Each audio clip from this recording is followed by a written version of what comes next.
Бизарен обид за силување во Кочани.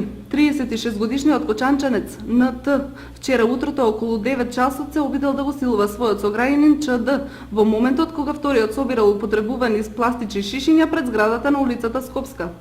НТ го намамил во подрумските простории од зградата во која живеел, присилувајќи го на сексуален однос. Тогаш во подрумот влегол таткото на сексуалниот манијак и успел да го спречи синот во намерата да го стори срамниот чин. По пријавувањето на случајот во полиција, насилникот е фатен и приведен.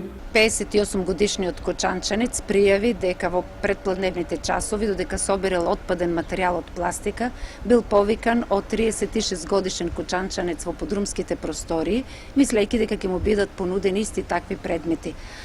При тоа, од страна на 36-годишниот кочанчанец бил извршени полови дејствија. Против сторителот е поднесена кривична пријава за кривично дело силување во обид и од страна на истражен судија од Основниот суд во Кочани одредена му е мерка притвор во траење од 30 дена. Случајот започнал овде од пред контињерите, а завршил во подрумските простории во една од зградите на улицата Скопска. Ова е прв случај помлад да се обиде да силува повозрасен. Пред само 10 дена во Кочани, 51 годишен маж во својот стан облюбил 13 годишно дете.